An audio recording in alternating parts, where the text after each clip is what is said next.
Hi guys! Welcome back again to our STV Mushroom channel! So for today's video nga po ay ipapakita sa inyo ni Papa kung paano niya ginagawa yung substrate para sa gagawin niya pong binhe ng kabuting saging. Bali ang gagawin nga po niyang substrate ngayon ay dayami. Pwede naman po kayong gumamit ng dahon ng saging. Magandang umaga po sa inyong lahat. Ako po si RSTV Masron. Ngayon lang ako na gumawa ng aking ginagawa sa ngayon na magtanim ulit ng kabuting saging. Kasi matagal na hindi tayo nagkikita. Pasensya na lang po sa inyong lahat. Lalo na po yung mga nag-aabang sa amin. Pasensya na lang po sa inyong lahat dahil nagpunta kami doon sa Manila noong March. Tinulungan ko yung kapatid ko si Moises Journey Vlog ng mga ang dami pong mga t-shirt na ginawa namin. Nagpe-print po kami ng mga t-shirt.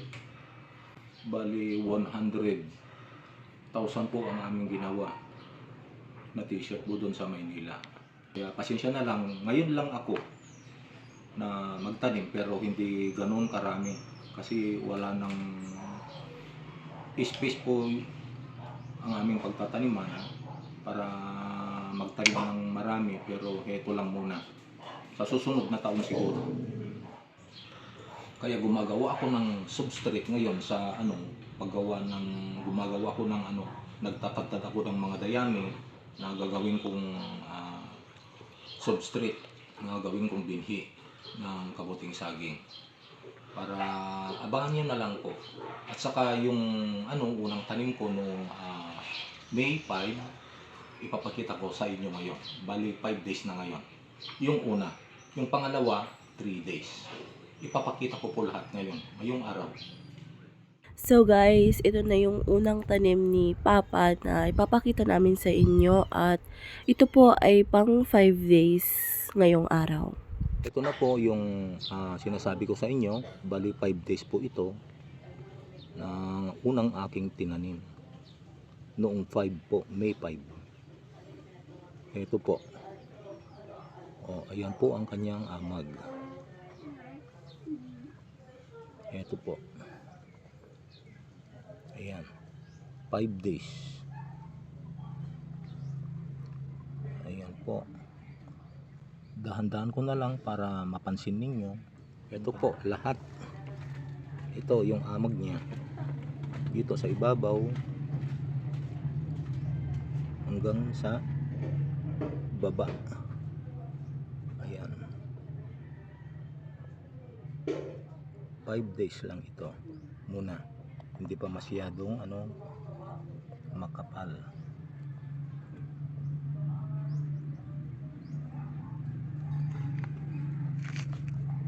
Hanggang dyan sa ibaba.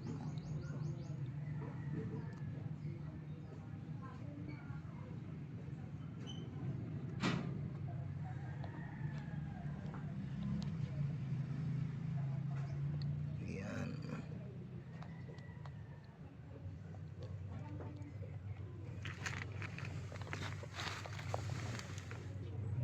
Papasingawan natin hanggang 10 minutes. Ito parang medyo over moist siya, kaya 10 minutes ang ating pagpapasingaw sa ngayon.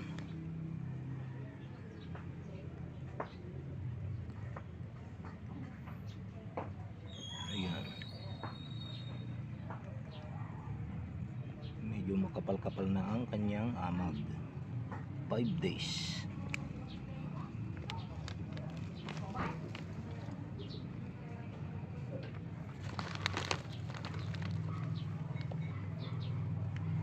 Ayan, pasensya na lang po ang mga maingay po ang mga aso sa kapitbahay namin. Pasensya na po kayo. Ayan po ang kanyang mga amag. 5 days. medyo makulimlim ngayon sa amin. Ayan. Ayan. Ganda na. 7 days. Magpasingaw ulit ako ng 5 minutes siguro. Ayan. Ayan. Dahan-dahanin ko para makita nyo mabuti. Hanggang dyan sa ibaba. Ayan.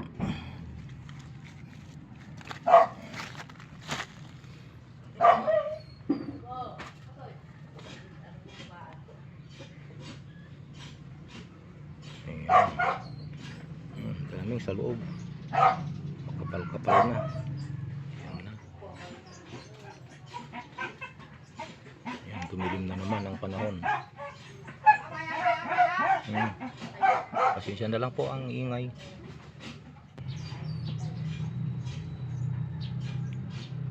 Ayan.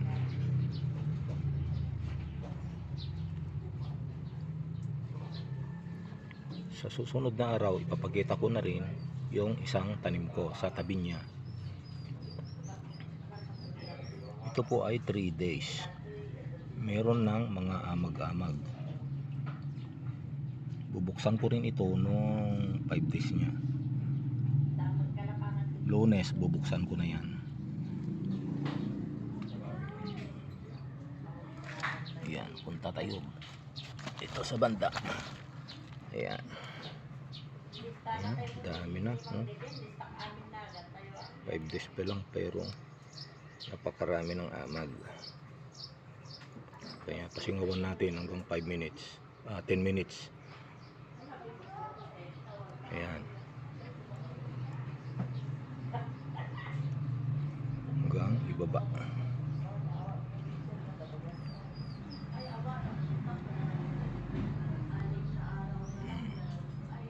Kita ninyo, napakakapal po ng amag. Ayan, hanggang doon.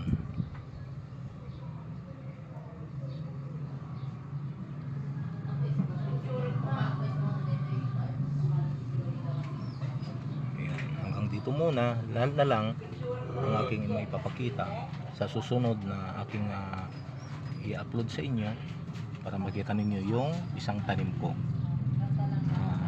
Ako po si RSTV Mushroom, gumagawa ng mga binhi ng mushroom. Kung gusto ninyo mag-order lang po kayo sa akin. Ito na nga guys, at pagkatapos nga po tatarin ni Papa yung dayami ay nilalagyan na po niya ng tuyo. And after po ng tuyo ay lalagyan na rin po niya ng apog. No to bashing guys, dahil ginagawa lamang namin ang video tutorial na ito para sa mga gustong matuto kung paano gumawa ng substrate hanggang sa paggawa ng binhe at sa proseso kung ano yung tamang pagtatanim at kung paano yung tamang pagtatanim ng kabuting saging. At kung isa ka sa mga desidido at gustong matuto sa mga bawat proseso ay tamang-tama para sa iyo ang video na ito. At kung kayo naman ay may mga katanungan at nalilito pa ay huwag kayong mahihiya na mag-message sa amin sa aming FB page na RSTV Mushroom. Pagkatapos nyo ilagay yung mga dapat ilagay ay ayan, haluin lamang po ng mabuti. Siguraduhing maihalo ng mabuti yung mga inilagay kanina na tuyo at apog. Sa paggawa at pagtatanim ng kabuting saging ay tunay nga na maproseso ito. Kaya kung kayo ay desidido sa paggawa ay kailangan nyo talagang mamuhunan dito ng sipag at tiyaga.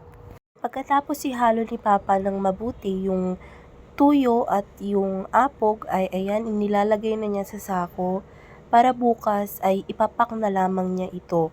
And after niya mapak ay iluluto niya ito ng mga 2 oras.